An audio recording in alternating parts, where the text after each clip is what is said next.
Rocks look good, but ironically, it's true. The map does indeed look very good. I will say that. I will definitely give them that.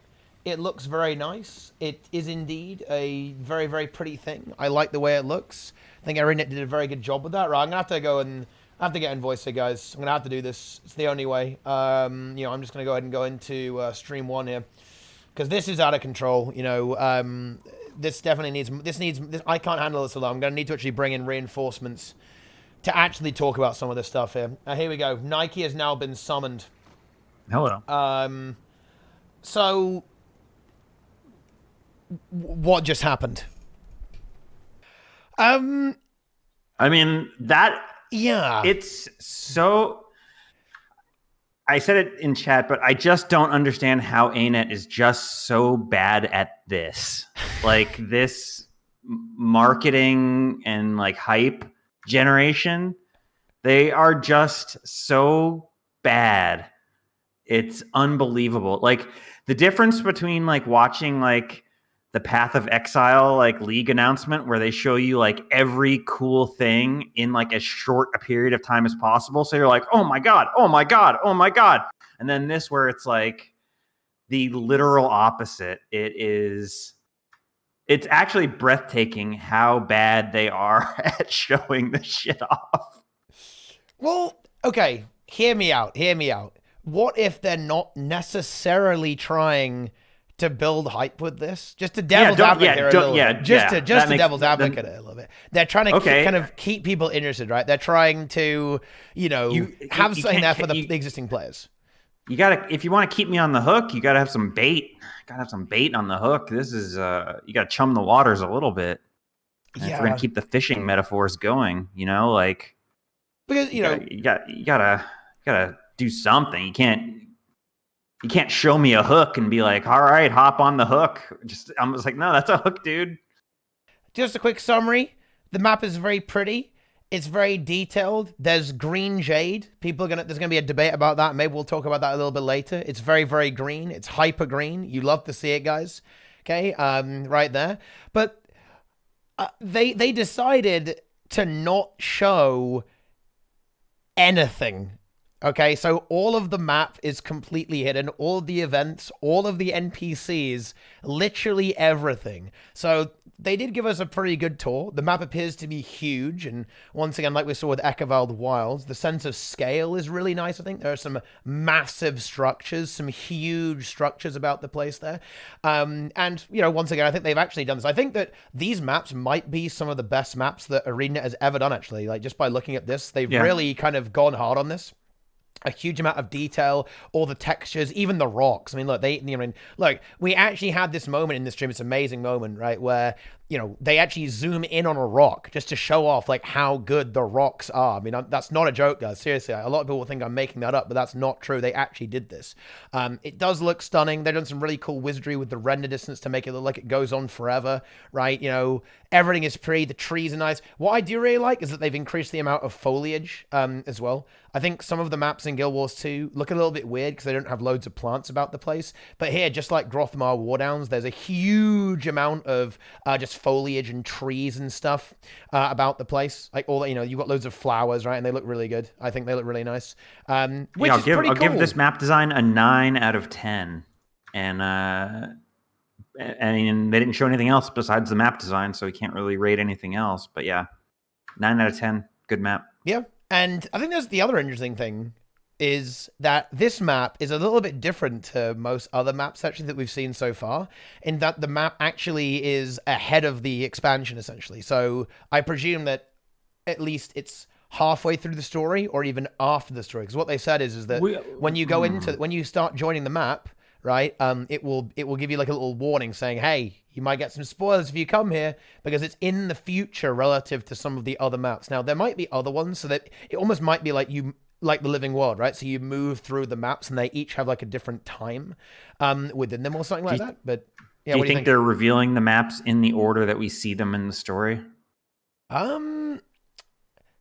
Maybe like Shinji first, followed by it would make sense. Ekavald followed by this. Yeah, that would make sense. But then don't you think we would have seen Kaineng like before both of those two? Not necessarily. I guess not. I mean, I guess you could. That could be like the big culture shock moment. Yeah, That's why yeah, they're yeah. saving it. Yeah, when you go in there right at the last second, I guess, like, towards the end. It's possible for sure that we're getting a linear tour.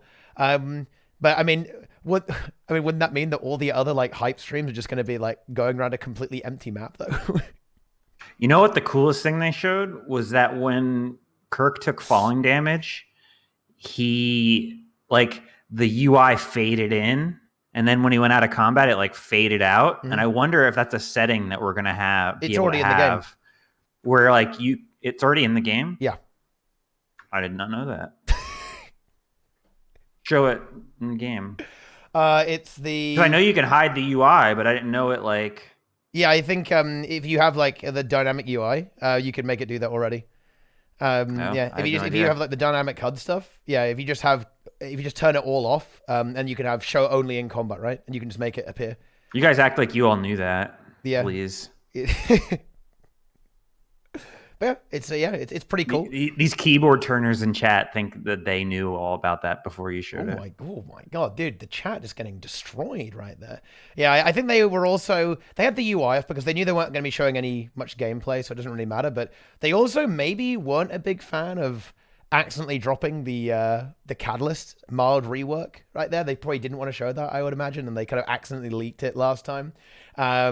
It's a shame that, we didn't see another little tease, maybe another, playing Harbinger or something like that. That would have been kind of fun to see that, but we ended up not really seeing that much there overall. We did see a really good look at it, and the Jade is pretty green. I think some people will be quite satisfied with how it looks though now, actually. Well, yes and no. The actual... Yeah. Wait, what's up? Don't they just have to say that the Jade changed color when the dragon magic hit it? Well, I think the really big problem is that they were kind of expecting the entire sea to look like the kind of cubes of Jade, right? I think that's what that was the problem that people had. And now that you see the sea, right, it actually does have a lot more texture to it, right? You've got the kind of the wave crests, right, that have been turned into jade. You have some texture to it. You have that reflective cave that you see a little bit later on.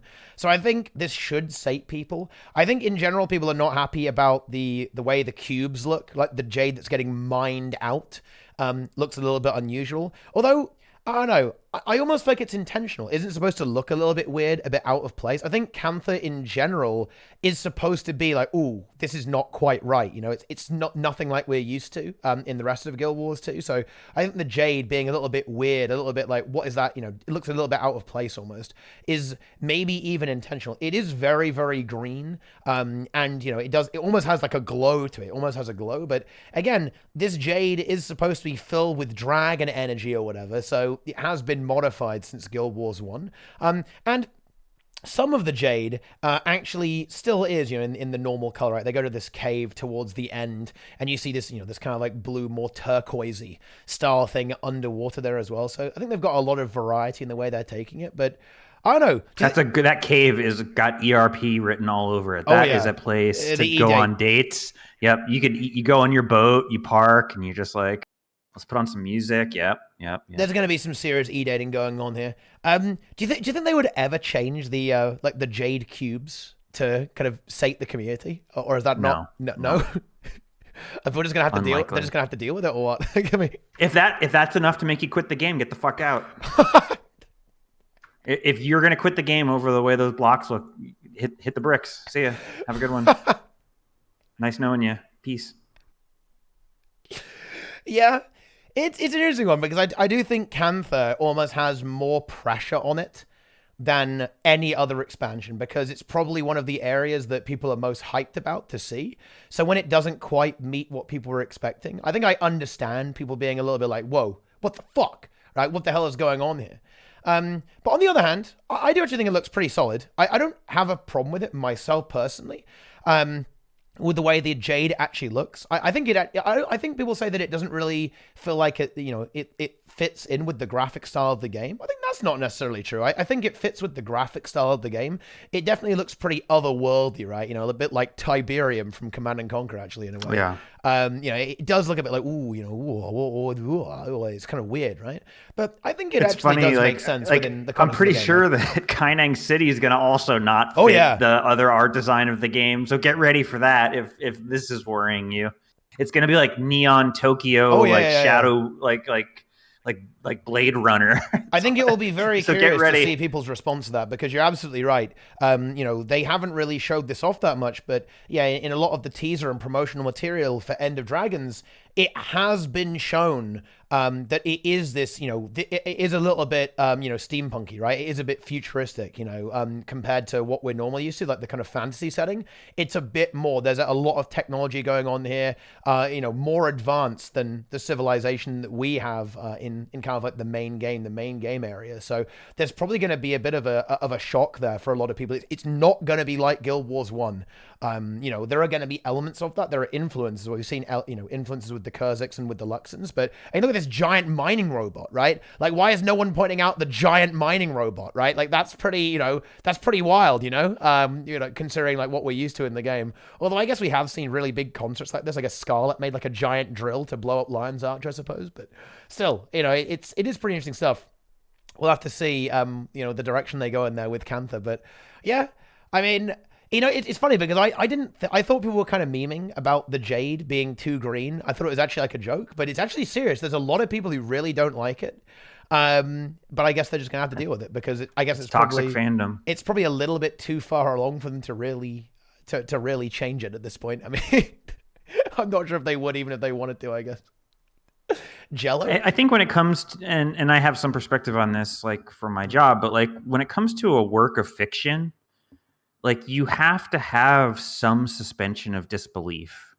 Like if you go into a work of fiction and you read it and there's like something that like jumps out at you is like, oh, that's not how, like I know about that. That's not how it is. Or I don't think the jade should be that color, or I don't think the guy should use that kind of sword. You just have to give the writers or the game designers the benefit of the doubt and just let them make their world, and you just take it passively, and consume it as they present it, rather than nitpicking over like tiny things. Yeah. It's interesting. I mean, I can't really, thing is, I really struggle to give a strong opinion on Nike because I just don't care, I don't, if it, it was obviously a decision that they made, and that's whatever. Like, it's not worth even talking about. Yeah, I think it looks pretty cool. I do think it looks a little bit out there, a little bit wild. Yeah, I think I'd almost be a little bit more disappointed if it was like really loyal to Guild Wars 1, because it's like, oh, they haven't really, they've just like copied Guild Wars 1, right? I think it's kind of good that they've changed things, right? That they've dug into the ground, it also right? makes And it clear that a different approach.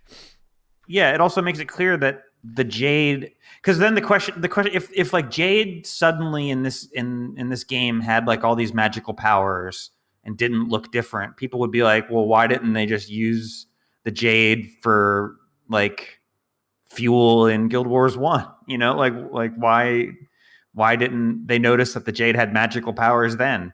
So it makes sense that there's a story reason why it's different now. Yeah. It's pretty interesting stuff. I mean, we'll see if they accept it. Yeah, I mean, hey, they'll add a new setting like Jade recolor. It just changes all the. Like, you know what I'm mad about? They don't have why don't we have skiffs in Corteria? Like they didn't invent skiffs there.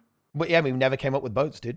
Yeah, well, there were boats, but they were all sailboats. Exactly, not skiffs. It's totally different right there. It's a very, very different thing. It's unbelievable to me. Oh yeah, the Jade infusion where you turn like bright neon green. That's definitely going to happen. So. You better be ready for it. Like, I'd be very surprised if they didn't do something similar to that. Like at some point there as well. I don't know. Like, we'll have to see if they do end up changing some stuff. I don't think they will. I think people will just kind of have to get used to it if they don't like the Jade, I guess. But there is one thing, okay, that we kind of talked about this a little bit at the start, but just to kind of conclude the discussion about this stream, like, what do you think ArenaNet should actually do in future, or what should they show about the expansion to actually hype people up? Because I'm not gonna lie, Nike, I saw the teaser for the Jade Sea. I saw a giant tentacle monster. I was like, wow, Nike, I'm ready to see a giant tentacle monster. Let's go. We're going to have a giant boss. It's going to be amazing. There's Jade ever. There's robots, right? There's people floating around in boats. There's giant cubes. And then they didn't show anything, right? So, okay. I'm gonna have to bring this down hard in Nike. And look, I think you'll probably agree, but ArenaNet have got to find a way of showcasing their content without spoiling it, okay? If they care about spoilers, that's fair enough, okay? It is a story-driven game. I respect that. But they need to be able to actually show stuff off in a way that they can hype people up and actually show gameplay. Because this, I have to say, well, I was disappointed. I was excited. I was like, whoa, we're going to see giant tentacles. There's a Kappa over there with a giant warhammer, right? There's a giant machine. There's laser beams. There's robots. And we saw literally nothing. I mean, look, the most like dynamic thing we saw. The video, was, like, yeah, this zooming in on preview rocks. video spoiled plenty of stuff. Like, why couldn't we see a Kappa? Like, would it have been so wrong to see a Kappa in their tour? like, I think what's going to make people mad, like people now are like, okay, like I'm willing to give them the benefit of the doubt that there was like serious spoilers. But if we get to this map and the only thing that they were spoiling is like shit that we've already seen in the trailer video, then it's like, WTF? What were they doing? Can I butt in here? Yes, Kevin. I gotta go get food. Be right back. Okay. Let's go. The reason I think they didn't show off too much of the map is because the map doesn't go further north, it goes further south. Because they said they're going to show up the Harvest Temple.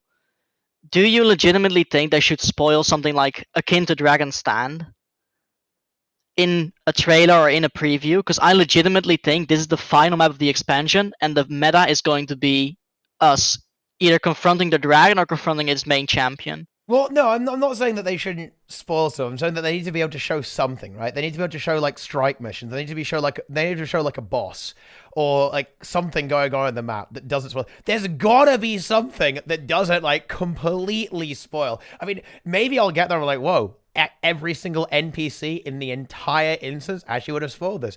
Every single event would have spoiled everything. Everything would have spoiled it. I can see that that is theoretically possible. But even if that is true, I do think ArenaNet need to figure out how they're actually going to present some of this stuff to the player base and to people who don't play their video game.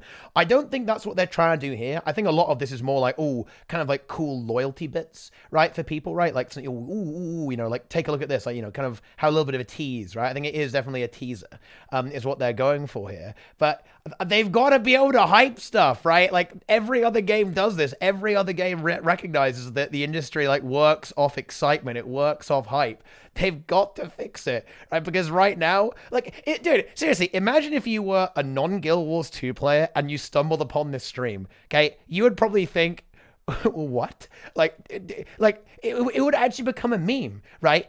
People are looking at this stuff and they're zooming in on rocks, right? It's like, oh yeah, take a look at this rock. Like, what? Like, can you imagine, right? If the devs for World of Warcraft, right, instead of showing they did very recently. Wait, did they actually say take a look at this rock? Did you watch the 9.2 preview? No. They said this water is like any water we've seen before. Oh my god. You can walk on it. Well, never mind. They're just conforming to the industry standard, I guess. There you go. No, I do think they could have shown off the Jade modified, because I don't think that's too spoiler. Because I think all the stuff up north is like not too spoilery, but I think they really played it safe because they don't want to show off anything relating to the dragon. Like we don't know what its minions are like. Like are the Naga its minions? Probably not. Like there was no connection in Guild Wars 1. Like, I don't think they want to show off anything dragon related, so I think they're trying to skew away because this map is obviously going to be the most like dragon centric map in the expansion. I think, unless they've completely fucked Kaineng and there's a big hole in there, I think Kaineng will be a improvement. I think in Kaineng they're just gonna show off that it's gonna be completely different. Like I don't know if you saw on Reddit, there's a Jade microwave. So you can assume that these people are in like the 1920s, 1930s. They've advanced, right? They've advanced a little bit. Yeah. Are you referencing like Japanese politics in the 1930s? Or? No. No, but like technology-wise, like they're probably gonna have televisions. Well, you've seen they're gonna have like they have holograms, right? News. Yeah, like holographic news and like radios and stuff. I guess we have a radio, but I guess you have like you do have some holographic stuff, right? With like the Norn holo dancers, very Yeah, but male those were from the Aether Nordances. Blade. Very. And those That's were true. from And that's exactly right. So it's going to be like very Aether Blade inspired, I guess, with the way that works. But listen, I'm just gonna say, listen, I'll give ArenaNet a pass on this because they were a bit rushed and it is very story driven. But listen, we've got to get some hype, guys. We've got not only have we got to get some more bit rate on the stream, we've got to get some hype, guys. Okay, I want to see some energy. We need to see gameplay. Like after the X Pack, I want to see some proper gameplay trailers. I don't need to be showing off like how pretty all the rocks are. Because listen, everyone knows that ArenaNet can make really pretty rocks. Okay, no one would ever doubt this. Was anyone surprised when ArenaNet were like, "Wow, the siege shell mount's really good"? I like that they're showing that off gameplay wise. I guess that will get people a bit hyped. I guess, but seriously, okay, like.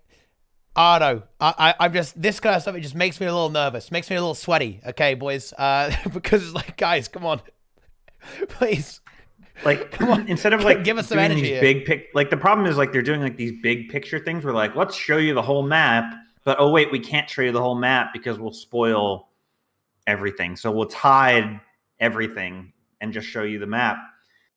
They should just show us like one event chain, you know, like instead of like zooming out and showing us like this big faraway picture, you zoom in and you just show like one event chain and follow it through, and you don't comment on everything that's being shown. And that way like players can then like go back through the video and pick out little details that they spot that the devs didn't even talk about, and then they can speculate on it. And that I think leads like creates more conversation. It shows some gameplay, and it also shows like Easter eggs and stuff that the players can pick out and talk about and create hype. Yeah, it's a bit of a tricky Do one. you think Echofall was good then? Because Echofall showed up like, okay, this is what the meta's gonna be. It doesn't show the conclusion of the meta because there's something different in Echofall. Yeah, I think the Echofall one is pretty cool because they showed off. Oh yeah, it's gonna you're gonna actually have like these NPCs fighting each other. They showed that off there as well. They showed some of like the lore NPCs that you can talk to. I think they showed a fair bit more like in Echofall there. I mean, not as much as I would like. I mean, I think they could go way harder honestly, and showing some of the gameplay. They could even show like the jumping puzzles and stuff like that. But yeah, I think they showed more for Echofall Wilds. Not that much, but definitely a good amount. I think with all these maps, they're definitely more of teasers. I think they are showing off the environment more than anything else. I think that's their intention. I guess maybe they're not overly concerned with showing off the gameplay. But I don't know. I'm a very gameplay-oriented player, so what can I say? You know, I want to see the gameplay. I want to see the events. I want to see the content, right? Because I mean, the stream had 2,000 viewers. Mm-hmm. They could have had 20,000 viewers if the last couple had been like mega hype. You know, like it's just a missed opportunity to you have such a limited opportunity to hype your game. You know, like in the grand scheme of things, you can only get people's attention for so long, so often. So every opportunity that you don't take advantage of is a missed opportunity. This is slightly off topic, I guess, but it's also worth noting, actually. Do you think that Ender Dragons is going to suffer from not really having like a really big hook feature for people who maybe aren't familiar with the game? I think the Siege Turtle will sell the expansion. You think? After seeing it, it exceeded my expectations. And I think if the gameplay is hype in the Turtle stream on Wednesday, I think that could be enough. Yeah, because I guess my concern is that, yeah, sure, like the expansion is probably going to be good. The Elite Specs are definitely a lot of fun. But I struggle to see like what's like the big selling point of the expansion. What's like the thing that they're really going to hit? Like, what are you going to see in a Guild Wars 2 Ender Dragons advert, right? What do they put in the advert, for example? Like to really get people in and playing the game, to like draw people in. Because I'm struggling to see like a big mechanic. Like, Path of Fire had mounts. I mean, that honestly carried the expansion insanely hard. If Path of Fire hadn't had mounts, things probably would have gone even worse, right? For the game over its duration than they already did. But like, I mean, it's not fishing, guys. No, it's not fishing. That's not that. You can't have a headline feature of fishing and giant rocks. That's not how it works. Boats, I guess, are okay. They're not bad. They're kind of decent, but I don't know. It's a little difficult. Honestly, they just need to make the expansion good. With the way WoW is flailing about, And I know that Final Fantasy is going like this expansion is going to be big for them, but I still think you are going to get a lot of streamers and whatnot and general MMO people retrying the game. Yeah. I just have this vibe, and maybe I'm off base, but I have the vibe that people are going to give it a shot. Just yeah, and I'd like to see some, as long as the quality's there, it will be enough to hook people. I think that's definitely possible. I'd be surprised if a lot of people didn't go for it, you know? I think a lot of people are drifting away from New World right now. Definitely drifting away from WoW. Endwalker is coming out soon. I think like end of November, start of December, and that kind of time. So the hype will have kind of worn off, I guess. Like the you know, like not like the hype about the game, but like the ultra launch hype will have worn off. So people will be spreading out. It could work out well. Yeah, they might just kind of get away with it. Just people passively starting to play the game as opposed to having like that giant hook. So as long as it is really good, the game can definitely sell itself, particularly if they're able to kind of keep that content flowing, right? If they're able to hit like, oh yeah, 3 months later or 2 months later, boom, another big content update. They keep unleashing like new strike missions, like new stuff like that. They can definitely go pretty hard and get some stuff there. And well, you never know, right? There might be other features that come out with the expansion too. You know, new structures, new systems, right? They could be, you know, changing the way rewards work, changing the way that stuff like the achievement panel, reworking that, some like UI tweaks that could make the game a little bit more, you know, approachable to a lot of players. So, you know, we don't know everything about Ender Dragons just yet. And of course there will be like a big well, I hope they'll do a big cinematic trailer again. I imagine they're pretty expensive to have made, but I think it'll be really cool if we did have, you know, one like the Heart of Thorns launch trailer. That's, you know, it was pretty exciting to see that. And if they do have like a big baddie, like a big dragon that you can fight, I think they can, you know, really generate a little bit of energy there. It's not copium, guys. Okay, it's not a little bit of copium here.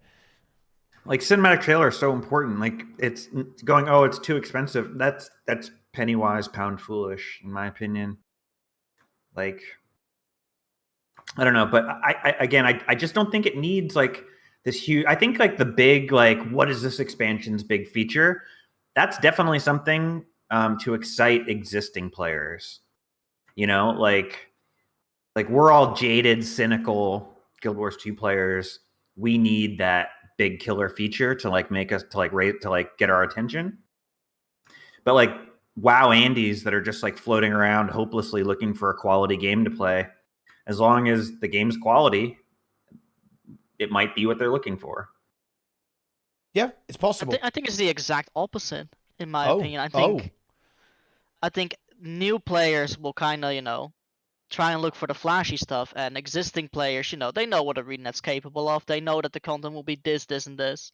Like, they have their expectations, and, you know, if they don't like the game anymore, they go and play New World, and then in 3 months they're back. Whereas, you know, getting new players in is going to be harder because they're going to, you know, watch an Asmon stream. Whenever Guild Wars 2 gets mentioned on Asmon stream, it's like, Omega lol, Guild Wars 2, isn't that this baby MMO game?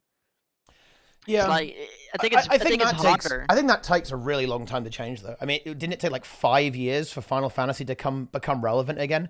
I think people within the Guild Wars 2 community have like a slightly distorted view of where the game is. I think a lot of people think that, oh yeah, EOD, this is going to be it. This is going to be the peak of the game, best ever expansion of all time. But realistically, this is the first step on the very, very slow, like, you know, road to recovery, right? After having like a beating for like years and years and years of being like the meme MMO. There's a lot more time that's going to be required. I honestly wouldn't expect Guild Wars 2 to really start becoming relevant again, if it does, of course, until like another expansion, right? I don't see that, you know, I don't see EOD necessarily catapulting the game back into giga relevance. It's possible if like every big streamer piles on and it's all of a sudden like, oh yeah, this can actually pretty good, right? Well, this is pretty cool, right? As opposed to like Guild Wars 2's Omega, then yeah, sure, you can kind of like really like, you know, roll really well and luck out and explode the game again. It's possible, but I think realistically, I don't see that happening for a while. I think the game needs a little bit more time. It needs to demonstrate that it can be consistent. Like, this has always been ArenaNet's problem, right? Is that I mean, how many times have we seen a forum post that says, yeah, we're restructuring our internal systems so we can make content faster? We've never, ever really had... When has ArenaNet ever had, like, a good streak? right? Like ever. I feel like they've never had that. Like they've had like bursts of glory and bursts of brilliance, but it always just dissolves down into like, oh no, we're melting just like the Jade. No, we're green as well. Yeah. So I think what Arena needs to demonstrate over the next year, right, is that they've got to nail it every single time, nail it again and again and again and again and again, right? Like with content, right? People are saying season 4, but I think you guys forget like just how much content season 4 didn't have. I mean, it was only story. It was pure story, right? There really wasn't anything to it. There was no meat on the bones. There's never been a time where they were like pumping out high quality story and high quality endgame content and like putting their weight behind PvP at the same time. And like maintaining they've never the put it all together. Yeah, they haven't had that. And look, don't go wrong, the story is good. And season 4, I will definitely grant you, is some of the, it's really nice. And you've got cutscenes, you've got cool villains, the writing's pretty solid, right? Apart from the whole like Aurene resurrection meme. We don't talk about that, right? Okay, that's fine, that's cool. But the problems that you then run into is that was the only thing that was being released. Right, like you did, of course, have the maps, and some of the maps were replayable. Do you guys remember Corner though? Like a lot of the maps are not very replayable whatsoever. I mean, some of them are like have a bit of replayability to them, but again, it was just open world content that didn't really have a lot to it. Like there were a few meta events. You had like Palawan, which is pretty good. I guess like Santo Isles had a pretty cool meta as well, actually. That one is pretty good. Santo Isles is a nice map. I like the Jin meta event there as well. And there's a little bit there, but again, it's not the same as maintaining every single game mode. And ArenaNet needs to be able to demonstrate that they're going to be able to maintain all of their open world content, all of their story content, which is great and necessary, of course. And they need to maintain that at the same time as maintaining PvP and world versus world and some kind of PvE endgame, right?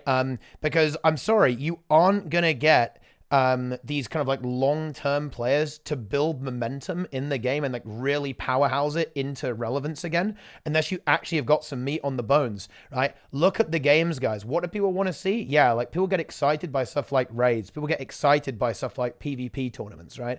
That's what excites players and can generate some hype and energy around your game. You aren't gonna have Shroud come over here and play this game to like watch like NPCs role play with each other for 10 minutes and then kill a boss by auto-attacking. That's not going to happen. Like, yeah, sure, you can have like a burst of people there, but you aren't going to have people stick, right? Really, and you aren't going to be able to generate that hype. So, and if you don't have the consistency, like you end up with loads of negative discourse around the game. Because, yeah, do you guys remember season 4? Do you guys remember how poisonous the actual discourse around the game was, even on places like the subreddit and like every stream was back then?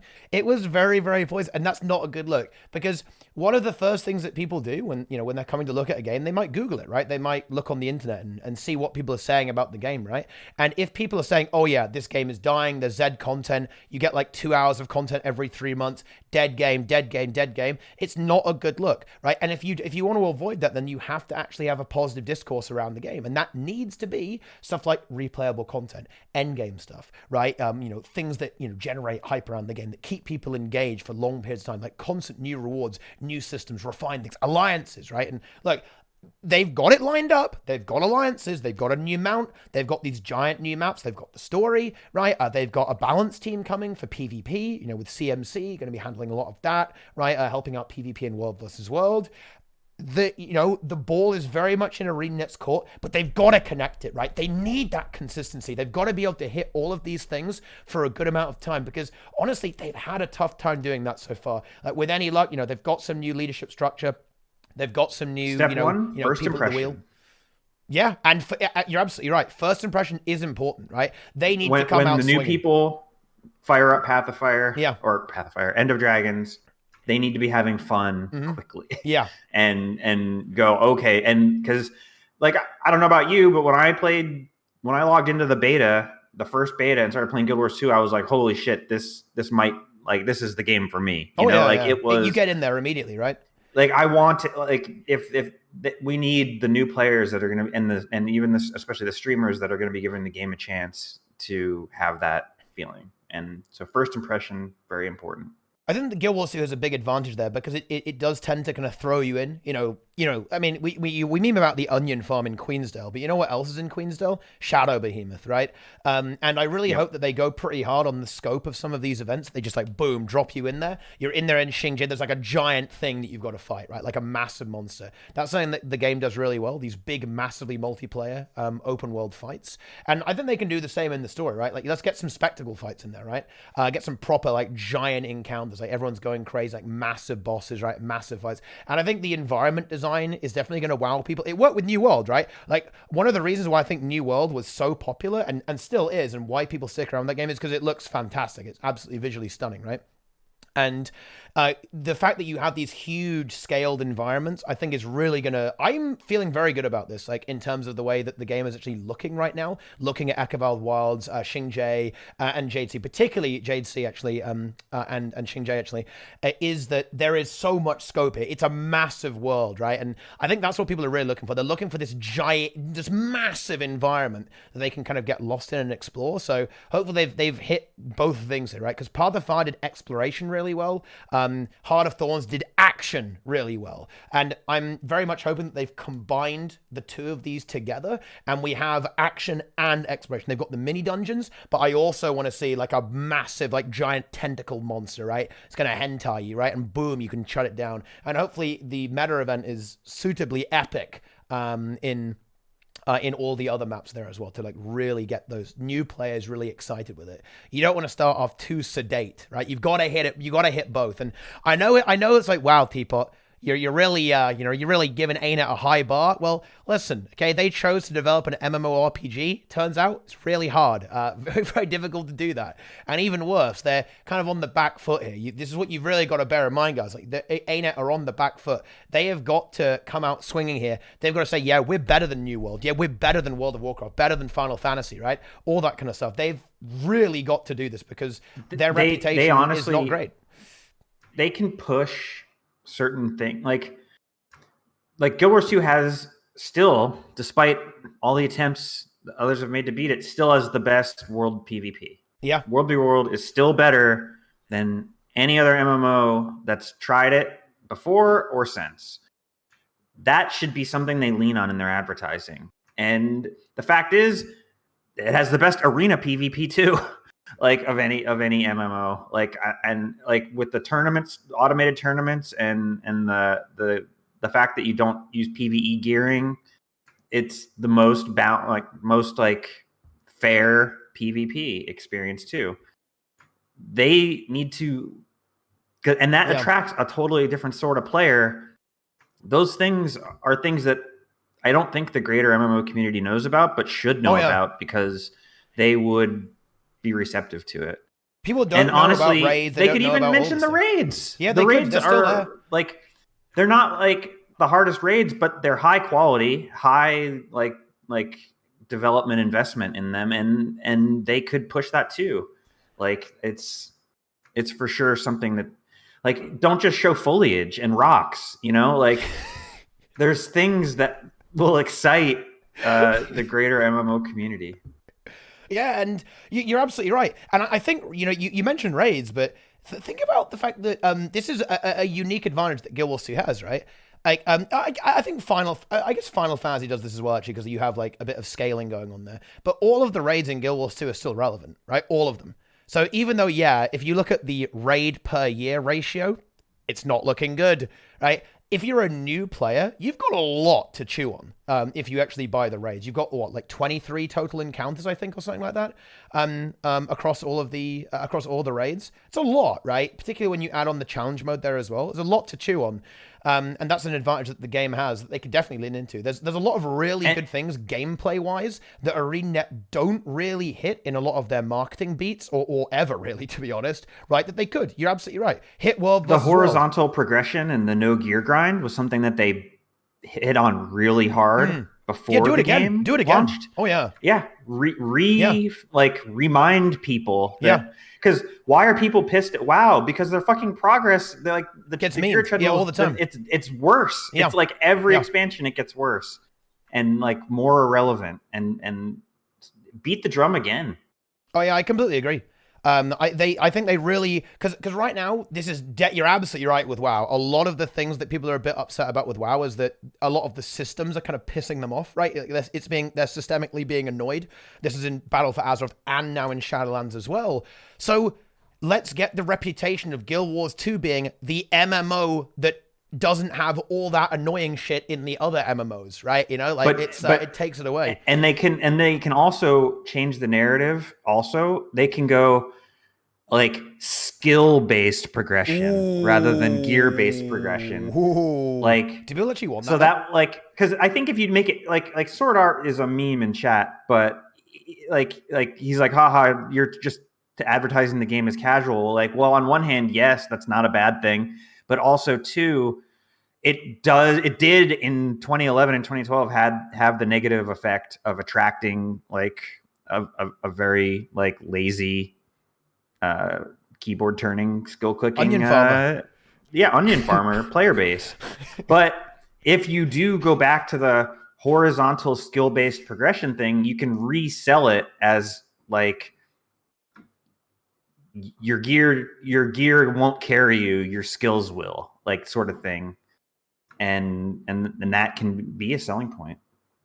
Yeah, and it is true that there are some players who are really into the idea of gear progression, but there is a lot of progression in Guild Wars 2. I think this is particularly true with the Legendary Armory. I'd really like to see ArenaNet build on that, like have like achievements for collecting all the legendaries, have maybe even I think it would be really interesting if there was like a legendary trinket or even an infusion for gathering all of Gen 1 legendaries and all of Gen 2, right? Stuff like that, right? I think they can, with this armory system, they can really hit home that, yeah, there's so much you can be farming right now, so much you can be gathering in the game. And there is still guild progression, right? Gear progression in the game. If you're a new player, you know, it's going to take you a while to get ascended, right? You know, you're not going to get that immediately. You'll get your exotics pretty quickly. And then you're going to move up to your ascended gear. So it's not horrible. It's not that there's none, but I can definitely understand some players really wanting that, you know, that growth of their character, the growth of the power of the character. But that's not something that's in Guild Wars 2, right? And that then the game just isn't for them. It's hard to explain. Like if I'm like visualizing what like a 20-second like little ad would be, that like the type of thing that you'd pay for to be embedded in like a Facebook MMO group, like. I'm having a hard time thinking of how they could explain the Legendary Armory in a way that like made it attractive, that made people go, holy shit, that's awesome. But yeah, like there are things you can do, and people are like, oh, not every player wants that. Yeah, again, we talked about this when I talked about advertising last time. You put out like 10 different ads that maybe highlight different features or different aspects of the game. And the ones that get no engagement, you stop running those ads. The ones that get engagement, you run more, and you wheedle it down until you have really effective advertising. Like that's just how advertising works these days online. Do you think that's a problem that the game has in general? That it has some systems that are quite complicated and difficult to express in a concise way to people who don't understand them? And this is slightly different, but I think it's really hard. You know, strike missions, for example. Like, how do you actually sell that to a new person, because no one uses that language, right? Do you actually just straight up say, you just call them dungeons, call them raids or something like that? Because I think this is hard about the game to understand, right? Yeah, you can explain PvP and World vs. World pretty easily, and even raids, right? But all the new stuff that's coming out, it's almost difficult to express exactly what it is. And because they don't want to spoil the story, they can't show off their meta events, right? You know, these cool epic world bosses, right? They can't show that because they don't want to spoil it. So what can they actually show outside of fucking fishing, right? Like, Yeah, it's like they're memeing themselves by doing this. Like, but yeah, I think you can say there are raid bosses inside strike missions. You know, like that way people are like, oh, okay, got it, raids. Like, yeah, it's difficult. I mean, ArenaNet are in a tough spot, like with their marketing. You know, I don't envy the team that's going to have to try and figure out, you know, how they're going to go about doing this, like how they're going to actually sell this, because I know that the content's going to be good, but the question is how do you actually convey that to people who don't play the game, right? That's where things get difficult at that point. I mean, Of course, you can have streamers, right? And in fact, apparently they are actually reaching out to creators. They were talking to Josh Drive Hayes, the big MMO guy, the MMO lord, fairly recently. So they might go for that style of marketing. He had something bad to say about Guild Wars 2 on a recent tweet. Though. Wait, really? Did he? Oh no, it's already beginning. He called it a scuffed Guild Wars 1, something like that. It wasn't the most charitable review of Guild Wars 2 I've ever read. Well, that's a good start then. But regardless of that, I think they've got to figure it out, though. They've got to try and bring the energy. They've got to get this marketing out there to really hype up this game. And maybe we'll see that more, right? We'll see that more as we, go in. Maybe they can do this more with the content, like the living story stuff, because maybe they can design it in a way that they won't spoil it by showing off like a giant boss. I mean, listen, I'm still waiting on that. Listen, do you know what this means though? That giant crab, Nike. This confirms that it must be a spoiler. Okay, because they haven't shown it. Therefore, the giant crab must be the spoiler. What's funny is like with like let's say that like one of the strike bosses was like a giant crab monster. Is that really spoiling anything to show us that? Like I don't know what role that crab plays in the story, but I'm pretty sure the first time I see it, I'm not going to go, I wonder if this is a good giant crab or an evil giant crab. Thank God they didn't spoil the story, so I won't be able to know whether this crab is going to attack us or not. Oh dear, oh dear, oh dear, oh dear. It's a conundrum. It's definitely a conundrum for ArenaNet to try and sort out, but I really hope they look at it in the future as well, because it almost feels like the same thing. I mean, I hate to repeat myself, but I kind of want to wrap this up and conclude this topic.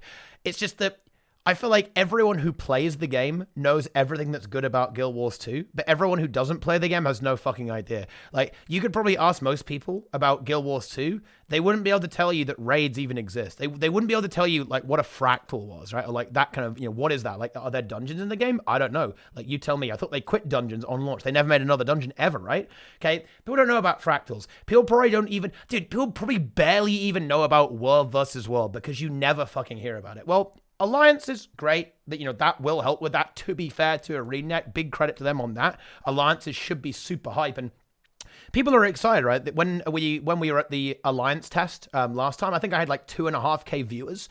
Sadly, it crashed and burned, which was a little bit unfortunate. But I'm sure we'll get some hype, right? Coming up again next time, right? Let's see, what is this tweet here? Okay. Yeah, wait, what? Wait, oh my God, Guild Wars 1 downgrade. Ouch, brutal. Yeah.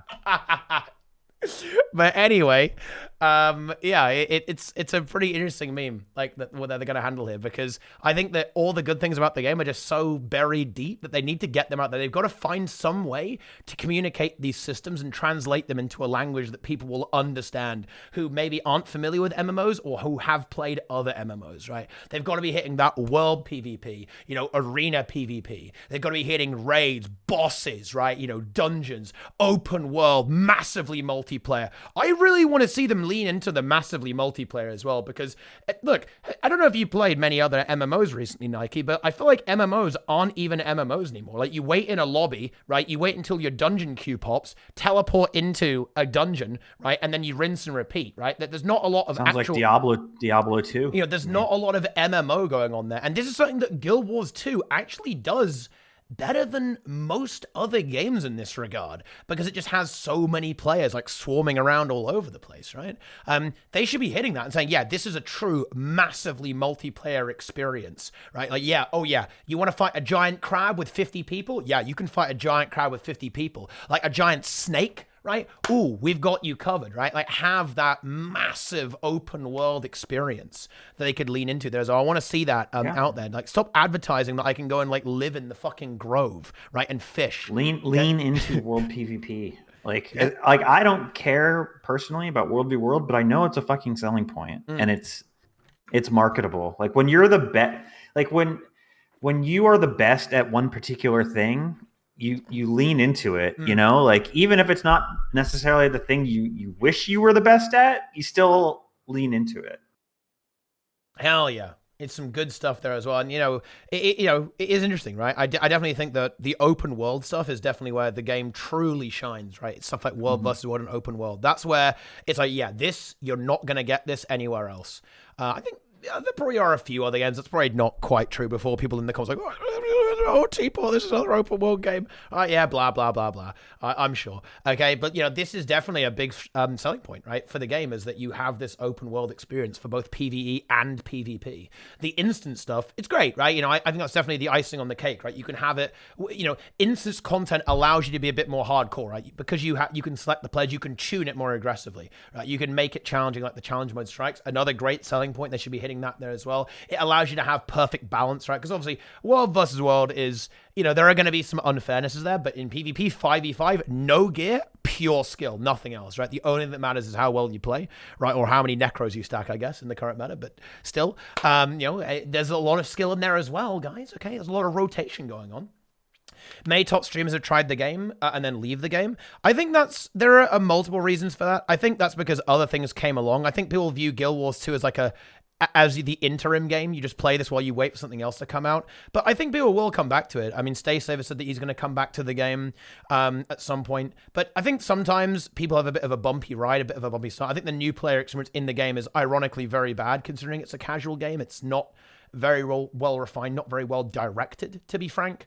And hopefully they work on that. But that's what I said earlier, right? I was really looking for this, for them to maybe rework some of the core systems of the game, which I know is not super incentivized because of the way their business model works. But I think at some point you have no choice. Like, you need to fix this. I mean, look, other MMOs have quests. We have quests as well, guys. We just call them collections. Why are they buried here? This UI is a fucking nightmare. Dude, okay, let me just go ahead and expand all of these. Imagine being a new player, guys. Imagine being a new player and looking at this. How on earth is a new player supposed to make sense of this, right? It is impossible, right, for a new player to even begin to comprehend this.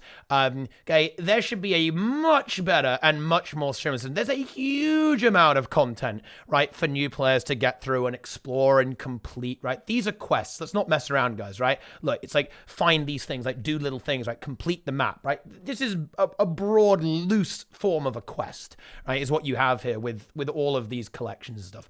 Direct players towards that, right? Rework this UI. Give people like a pathway of tasks to complete in the game. Lead them into world versus world. Lead them in, right, to PvP, right, and fractals and strike missions and raids and stuff like that. Have like a giant collection that you have to do fractals for, and you've got to do raids, and you've got to do strikes, and you've got to do open world. Like, have it like this giant PvE thing, a bit like they have in RuneScape, right, with these like quest diaries and stuff like that. You have to complete loads of objectives for, right, stuff like that. But don't have it buried here. I think they've got to do it. They've got to do it, right? Because new players just get lost. They go like, what the actual fuck is going on here? As like, you could scroll down this for like 10 years.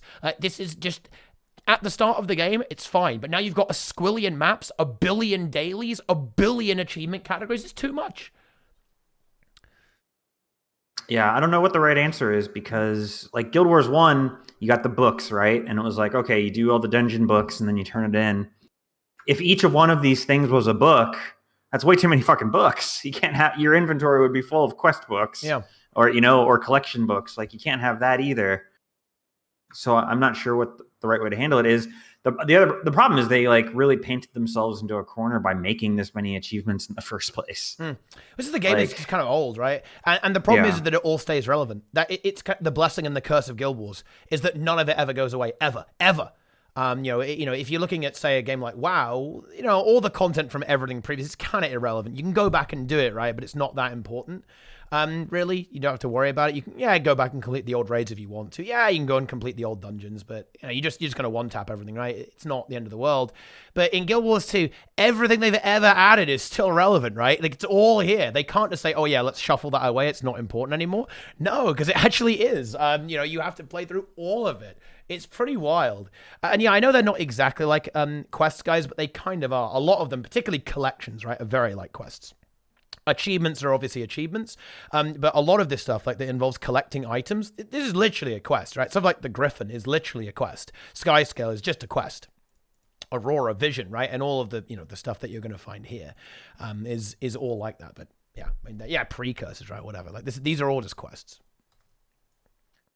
But yeah, I guess that kind of wraps it up. That's all I got to say about that. It's a bit of a tangent away from the Jade Sea, but I think it had to be said. I think this is really, that stream really underlined to me the fact that, oh my God, ArenaNet need to find a way that they can show off this content and not spoil it. Otherwise, seriously, like we're lucky that no one's doing React content to that stream right now, Nike, because that would not be good, right? Honestly, there shouldn't be, when they design their open world.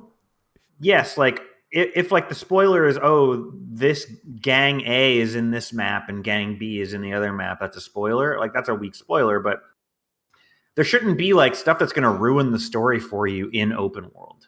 You know what I mean? Like there's nothing that you should see in an open world map that's going to like reveal a story beat in a way that like blows like a twist that they were going to tell you.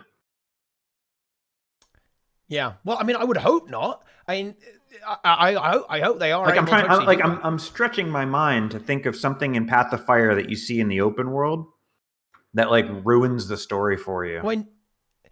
I mean, I think the chat pointed out Dragonfall. I guess Dragonfall would be a hyper spoiler if they showed that, but in Path of Fire, less so, I guess. Like in the flat out open world. Okay. I mean, yeah, look, guys, it doesn't matter. Look, I think we can absolutely concede that it's possible that things could be spoiled. And I think that's true, right? They shouldn't try, I think if ArenaNet value their story, they are absolutely okay, in my opinion, to try and not spoil that. That's completely fair. I think that's desirable. But I think they also need to be able to actually show stuff off to people who, who haven't played the game and actually generate hype around their game. That's just a necessity. You need to be able to advertise and hype up your game, not only for your own community, so everyone's buzzing, everyone's hyped up, but also for people who you're looking to actually sell your product to, right? Listen, Guild Wars 2 is a great game, okay, 100%. And you know what? The story is fine as well. And, they deserve to, reserve, they reserve the right not to spoil it. That's fine, right? But they need to be able to actually show it off more than just looking at rocks, right? Because, listen, it's very, very pretty. That's absolutely true. But it being very, very pretty isn't going to keep people playing forever, right? It will work for a little while until people have played through the content. Then they're going to stop playing, right? If that's all it is. Now, I don't think that's it, because they've learned a lot, in the years of game dev and the years of Guild Wars. So they've learned a lot. But yeah, they need to address this. They've got to, show us a little bit more than rocks, particularly in the future after the expansion. It's go time. Like, this is it, guys, okay? I mean, I don't want to be over dramatic for Guild Wars 2, but this is actually the redemption arc that we've all been waiting for, okay? Or at least the beginning of it. I just hope that it's going to be, it's not just going to flop off and go back to, being a very, very depressing curve. I would like to see some exponential action here, guys. Okay? I don't want to see like a fucking square root curve where it like flops over and does nothing, right? That's not what we want to see. I want to see some energy. I want to see some fucking hype around the game. And you're not going to get that by showing people rocks. But there you go. I don't think the preview was harmful, by the way, at all. I think it was really cool. The map is really pretty. It's huge. I love the scale of it. I think it's fun. I don't even think it was, we mentioned this earlier. I don't think it was really designed to be this big advertising thing. It's like a little teaser for the people who already play the game to keep them occupied while they wait. The good news is not many people were watching. So it wasn't like the entire WoW community tuned in to see if Guild Wars 2 was worth playing, and that's what they saw. That would not have been good. But it was a stream for people that like love Guild Wars 2 and want like to see every tiny detail, and like type of people that like the true no life for Guild Wars 2 fans that want to see the map. Yeah. And that's absolutely fine. I think there's definitely a place for that sort of thing. But I do think that, these streams, and I hope they continue doing streams like this in the future as well. I think these streams are a really good opportunity to also show off their game, and show like, oh yeah, this is what we've got to offer. Like, come and look at World of Sword, come and look at alliances, look at PvP, look at strike missions. And I hope they deliver on that as well. Because if they don't, I'm going to be sad. Very, very sad. You turn this extremely here at the game's redemption arc. What would you think about that? I would, well, I would think that, oh yeah, I mean, like the game is in a rough spot and it's getting better. But what's the point in me lying, Holy Razza? Okay, like why would I lie? You know, I'm not just going to not tell the truth about the game. That is true. Like the game, look, we haven't had a content update for 250 days. This is probably one of the worst content droughts in the history of the game. We just came off like 1/3 of the studio getting axed, and on top of that, they had to cut a storyline leading to one of the biggest lore fumbles in the eyes of the community that the game has ever had, with some of like the kind of like the most rushed and low effort content, right? Like Dragon Response and stuff like that, because they had to like hurry and like wrap it up and work on an expansion. In what way is it, you know, like not, you know, why would I just not just tell the truth? It's true. Like we're probably at one of the lowest points, if not the lowest point in the entire game's history. That is fact, right? That's not me hating the game. I actually like the game a lot. I'm enjoying the game a lot right now, more than I have for a very long time. But unfortunately, guys, just pretending that everything's all good isn't going to help us whatsoever, right? This is rough. Very rough. The game has been in a rough spot for a very long time. The game's been on a downward trend for a very long time. That's only now been bucked thanks to this expansion announcement and all the, you know, all the excitement around that. This is true. This is the real state of the game right now, guys. Is it a good game? Yes. But is it a game that really needs to, okay, it's go time? Yes, it absolutely is. Guild Wars 2 is a game that needs to right now take fucking the future by the scrotum, guys, okay? Like, you know, you were not messing around here anymore.